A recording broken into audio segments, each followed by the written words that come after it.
La louange est à Dieu, le Créateur du monde, celui qui existe sans besoin et sans aucune ressemblance. Il n'a ni début ni fin et tous ses attributs sont parfaits, dignes de lui, subhanahu wa ta'ala. Je demande à Allah d'élever les grades de notre maître Muhammad, le véridique, celui qui a appelé à la seule religion de vérité, l'islam, qui est la religion de tous les prophètes, du premier Adam au dernier Muhammad, alayhimus salam. Chers frères et sœurs, bienvenue à toutes et à tous pour ce prochain épisode de la saga des signes de la fin du monde. Dans les épisodes précédents, nous avons vu ensemble les petits signes de la fin du monde qui se terminent par l'apparition de Al-Mahdi, le bien guidé, puis nous avons commencé à exposer les grands signes, en commençant par l'apparition de Ad-Dajjal, l'imposteur borgne, ou le faux Messie, et enfin de la descente de Isa, Jésus, alayhi salam. Ajoutons maintenant quelques détails avant de passer, comme nous vous l'avons promis, au troisième grand signe. Notre maître Isa, alayhi salam, vivra sur terre 40 ans. Pendant ces 40 ans, il accomplira le Hajj et la Umrah, et bien sûr, il visitera la tombe de notre bien-aimé Muhammad, que la paix soit sur lui.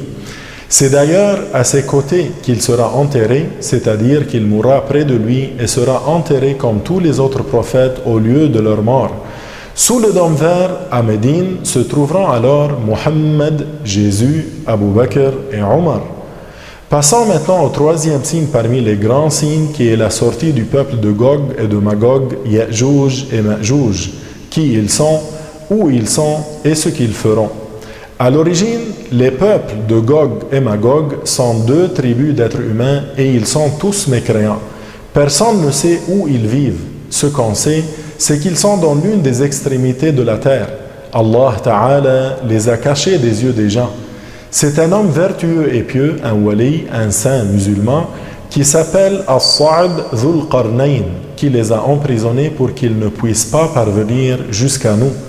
L'histoire de Dhul Qarnayn construisant le barrage pour enfermer Ya'juj et Ma'juj est citée dans le Coran dans Surat Al-Kahf. Par la toute-puissance de Allah, Dhul Qarnayn construit un barrage comme une montagne très élevée en fer sur laquelle du cuivre a été fondu. Elle est devenue ainsi extrêmement solide. Aucun humain n'arriverait à l'escalader de manière habituelle. Le peuple de Gog et Magog essaye chaque jour de traverser cette montagne. Malgré les très nombreuses tentatives, ils n'y arrivent pas. Chaque jour, après un long travail, ils disent « Demain, nous allons continuer ». Et lorsqu'ils reviennent le lendemain, ils trouvent que le trou qu'ils avaient commencé à creuser est à nouveau bouché, jusqu'au jour où ils vont dire « Demain, nous allons poursuivre, Inch'Allah, si Dieu le veut ». Ce n'est qu'à ce moment-là qu'ils reviendront le lendemain et trouveront le travail tel qu'ils l'avaient laissé la veille. Ils continueront à creuser ainsi la montagne jusqu'à parvenir à en sortir. L'une des particularités de Gog et Magog est qu'ils sont très nombreux et qu'ils se reproduisent à profusion. L'un d'entre eux ne mourra pas avant d'avoir laissé 1000 de ses descendants. Leur nombre est si grand au point que tous les humains au jour du jugement dernier, par leur nombre, représenteront comme 1% ou 1 pour 1000 par rapport au nombre de Gog et Magog. Allah sait plus comment ils vivent maintenant et ce qu'ils mangent. À leur époque, il y aura une famine. Après leur sortie, ils passeront auprès du lac de Tibériade qui se trouve entièrement dans le nord-est de Palestine. Ils vont se mettre à boire jusqu'à l'assécher. Le dernier d'entre eux qui passera pour boire de ce lac dira « Ici, il y avait de l'eau ». À savoir, chers frères et sœurs, que le lac de Tibériade est d'une superficie de 160 km² et une profondeur entre 40 et 49 mètres. Et malgré ça, Gog et Magog vont se mettre à boire jusqu'à l'assécher. Allahu Akbar. Pour ce qui est de leurs traits physiques, certains disent à tort qu'ils sont de petite taille, que leurs oreilles sont longues, qu'ils dorment sur l'une d'entre elles et qu'ils se couvrent avec l'autre. Or, cela n'est pas confirmé. Leur nombre est si immense que les musulmans n'essayeront même pas les combattre.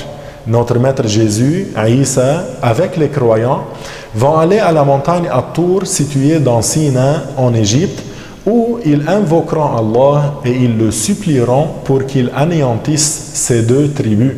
Allah fera alors descendre sur eux des vers qui pénétreront dans le cou de chacun d'entre eux et qui provoqueront leur mort.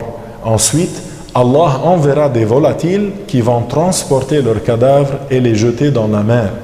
Il y aura ensuite une pluie qui descendra pour nettoyer la terre de leurs traces. Que Dieu nous préserve du tort qu'ils puissent commettre et nous augmente en science de la religion, afin que nous puissions distinguer le bien du mal et que nous sachions comment réagir face à certaines situations. Comme vous le voyez, chers frères et sœurs, la situation ne fera que s'amplifier. C'est pour cela qu'il faut apprendre ce qui viendra pour pouvoir être prêt à faire face à ce que la religion nous a enseigné. Chers frères et sœurs, je vous laisse sur ces propos qui laissent à réfléchir. La prochaine fois, Inch'Allah, nous verrons ensemble les autres grands signes et ce qui se passera avant la fin de ce bas monde. Alors, soyez des nôtres et à la prochaine, Inch'Allah.